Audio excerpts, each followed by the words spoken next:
Welcome to Oregon DEQ's training on asbestos survey report requirements. We hope you find this training helpful and encourage you to explore the resources provided in the slides and on the asbestos survey resource section of the DEQ asbestos webpage. If you have additional questions, please reach out to DEQ's asbestos staff and we'll be happy to assist you. Lane Regional Air Protection Agency is the regulatory authority in Lane County. While their asbestos rules are similar to DEQ's, there are differences between the two programs. All work being done in Lane County must be completed according to LRAPA rules and in coordination with their asbestos staff. This training is meant to be a resource for general contractors, building owners, and the public so they can better understand the asbestos survey and survey report requirements in Oregon. It is important to be familiar with the location of DEQ's asbestos rules. It's also recommended to use the online version and not a printed copy. By using the online version, you can avoid missing any changes to the rules that may impact how you do business. You can find the asbestos rules by going directly to the Secretary of State website or through a link on the asbestos website. There's also a survey fact sheet linked on the DEQ asbestos website that contains the survey report requirements. The quickest way to find DEQ's asbestos website is to search for Oregon DEQ Asbestos and select the search result titled Asbestos Information, Hazards and Cleanup, as shown at the top of this slide. This will take you to the asbestos homepage where you can navigate between multiple sections to find the information you need. DEQ has added a new section to the website titled Asbestos Survey Resources. The survey resources are for everyone, including trainers, accredited inspectors, and contractors. As our survey outreach continues, more information will be added to this section.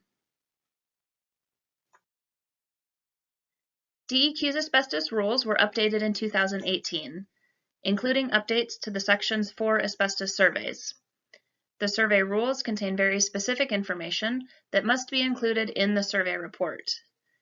By requiring a full report completed by an accredited asbestos inspector, information is available regarding when the survey was performed, why it was performed, the areas of the facility and materials surveyed, the location and condition of asbestos-containing material, the approximate quantity of asbestos-containing material in square feet or linear feet, any limitations of the survey, and recommended response actions.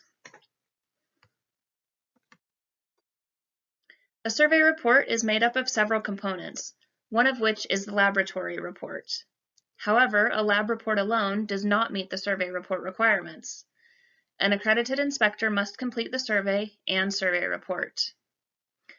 While survey reports do not expire, it is important to review older reports before relying on their accuracy to ensure that the survey included samples collected from the area to be impacted and that all suspect materials were sampled. In Oregon, the first rule requiring an asbestos survey was implemented in 2001, with an update in 2016 requiring surveys for residential demolitions, then the addition of survey requirements for residential renovations in 2018.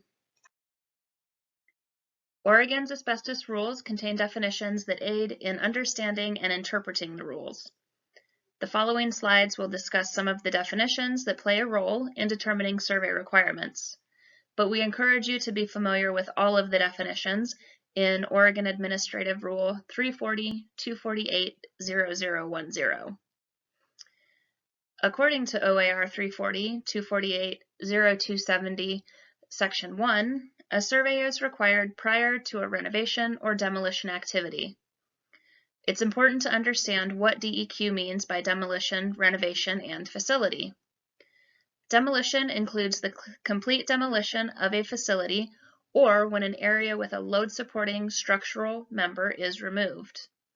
In addition, if a fire department performs a training fire on any type of facility, it is considered demolition. Renovation is the altering of one or more facility components. Basically, just about any activity could be considered a renovation. However, logic and common sense do need to be applied. As an example, if a wood deck with no other types of materials will be removed, that would not require an asbestos survey, as wood does not contain asbestos. Any material that contains more than 1% asbestos by weight is regulated in Oregon as asbestos-containing material and must be abated according to OAR 340-248. Facility means structures and includes equipment, vehicles, vessels, and ships.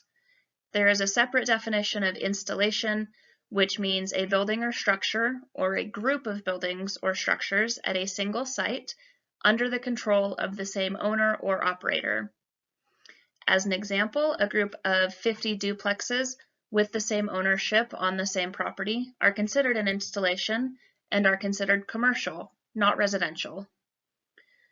RVs, trailers, and campers are considered a facility and require an asbestos survey by an accredited inspector prior to demolition or disposal. If asbestos-containing materials are identified during the survey, all friable asbestos-containing materials must be properly abated by a DEQ-licensed asbestos abatement contractor. All non-friable asbestos-containing materials can be removed by a contractor or individual who is not a licensed asbestos abatement contractor, as long as the material maintains its non-friable condition. Notification, packaging, and disposal requirements still apply to non-friable materials. If any of the residential exceptions are met, then the residential building is no longer considered a residence and must be considered a commercial facility. Residential exceptions include use by a fire department for a training exercise, such as a training fire or other type of training, residences that are demolished for larger projects, such as highway construction, or if the property will be developed into commercial or industrial use, or if multi-unit residential buildings with more than 4 units will be constructed. The residence being demolished is no longer considered residential. If one or more facilities at the same site by the same owner or operator are to be renovated or demolished, if there is a residence involved, it would be considered a commercial facility. As an example, if a church and the rectory on the same site are under the same operator, this could be the contractor, are to be demolished, then the rectory or the residence portion would be considered a commercial facility. Lastly, if there is a residence in a commercial facility, the residence is considered commercial. As an example, a multi-story building has commercial businesses on the first floor and residential units on the second and third floors. These residential units are considered a commercial facility. Whether a material is friable or non-friable must be identified as part of the survey. Friable materials, when dry, can be crumbled, pulverized, or reduced to powder by hand pressure or by the forces expected during the course of demolition, renovation, transportation, or disposal. Any references in the survey report to the definition of friable must be cited from the DEQ rules and not NESHAP, OSHA, or other regulations. Typical friable asbestos materials include, but are not limited to, sheet vinyl flooring, popcorn and any other type of wall or ceiling texture, joint compound and skim coats, Nicolite roof paper, silver paint on a roof or other surface, and thermal system insulation, including pipe insulation, heat duct tape and insulation, heat unit and water heater insulation, and tank and boiler insulation. These materials are always friable and cannot be listed in the survey report as non-friable. Friable materials must be removed by an asbestos abatement contractor or the owner-occupant of a privately owned single residence. The definition of non-friable asbestos material means asbestos-containing material that is not friable. When dry, non-friable asbestos material cannot be crumbled, pulverized, or reduced to powder by hand pressure or by the forces expected to act on the material in the course of demolition, renovation, transportation, or disposal. Non-friable abatement can be conducted by any person as long as the material remains non-friable and the notification, packaging, and disposal rules are followed. Typical non-friable asbestos materials include, but are not limited to, vinyl floor tile, glues and mastics, cement board siding, roofing or panels, window glazing, cement, water, or sewer pipe, and petroleum-based roofing. Non-friable materials in poor condition prior to any activity or that have been exposed to fire or excessive heat must be considered friable. Non-friable materials can be rendered friable during handling, removal, packaging, transportation, and disposal activities. Non-friable materials must be maintained in non-friable condition during all phases of abatement to be considered non-friable. If the material is rendered friable, work must stop, and an asbestos abatement contractor must complete the abatement according to the friable rules. The exemptions to survey requirements are listed in OAR 340, 248, 0250. Owner-occupants renovating the single private home they live in are exempt from several asbestos rules, including the requirement to have a survey completed. If the home will be demolished, a survey by an accredited inspector is required. During this presentation, discussions about survey requirements are from the perspective that the owner-occupied exemption does not apply and abatement is being conducted by a contractor. All commercial buildings require an asbestos survey. The term commercial can include, but is not limited to, schools, hospitals, apartments, commercial buildings, industrial facilities, and any residential facility with more than 4 units. Demolition or renovation activity at residential buildings with 4 or fewer units constructed after January 1, 2004 do not require an asbestos survey. If the building owner or operator chooses not to have an asbestos survey performed by an accredited inspector and assumes materials contain asbestos, then all materials impacted during the project must be treated as friable asbestos-containing material, whether it likely contains asbestos or not. Mastic and roofing products that are fully encapsulated with a petroleum-based binder that are not hard, dry, or brittle and maintain their non-friable condition during abatement do not require a survey. Finally, projects that occur due to a needed repair operation where asbestos removal is not the primary objective and the project involves less than 3 square or linear feet does not require an asbestos survey. It should be noted that asbestos abatement projects may not be subdivided into smaller sized units in order to qualify for this exemption. DEQ defines an accredited inspector as a person who has completed training, received accreditation, and maintains valid accreditation under 40 CFR Part 763, Subpart E, Appendix C, which is the Model Accreditation Plan, Section B, which outlines initial training, and Subsection 3 for inspectors. Surveys must be completed by an accredited inspector. While samples collected by a homeowner or individual who is not an accredited inspector are not considered sufficient under DEQ's current survey rules, there is also no expiration date for surveys. This means that samples collected prior to the 2018 rule change would be allowable. It is still highly recommended to have a new survey completed to ensure no suspect materials were missed during sampling and that samples were collected appropriately and from the areas being renovated or demolished. In addition, these sample results cannot be incorporated into a survey and survey report if an accredited inspector ultimately conducts a survey.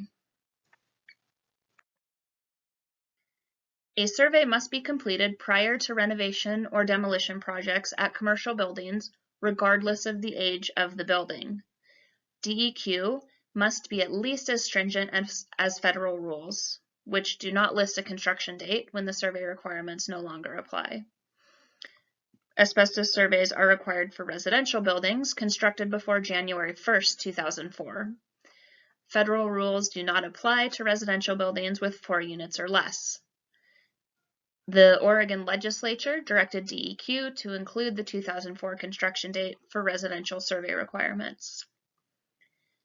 A copy of the complete survey report, either as a hard copy or electronic version, must be available on site during renovation or demolition activities, including during the asbestos abatement project. DEQ may request a copy of the survey report during a site inspection or as a part of regular records review. Survey reports have specific components which must be included. Those are described in OAR 340, 248, 0270, 3D. This includes the date or dates the survey was performed, the phone number and copy of the certificate of accreditation for each inspector involved in the survey, and the site address and location where the survey was performed. Survey reports must list the name and phone number of the owner or operator of the facility where the survey was performed, and of the owner or operator of the demolition or renovation activity if it is different. A description of the facility and area surveyed, including the past and current use, the square footage of the area surveyed, the number of floors, and the approximate construction date. The purpose of the survey, for example, demolition, renovation, damage due to fire, water, or other purpose, must be listed. A detailed description of any limitations of the survey must be included in the report. This is usually associated with areas that are not accessible, but may also include areas that were not included in the scope of the project. A table listing materials found to contain asbestos must be included in the report.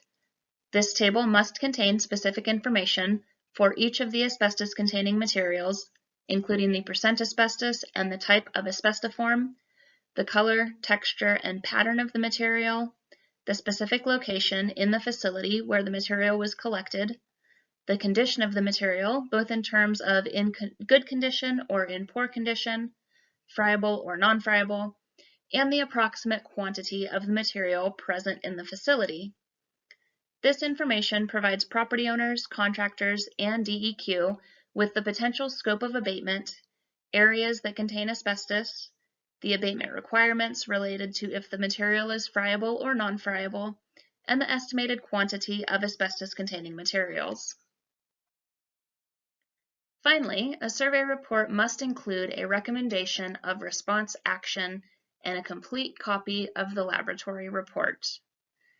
The recommended response actions need to direct the recipient to OAR 340-248 for the proper abatement, including handling, removal, packaging, transport, and disposal of friable ACM by a DEQ licensed asbestos abatement contractor, or the proper abatement of non-friable ACM according to Oregon's asbestos rules.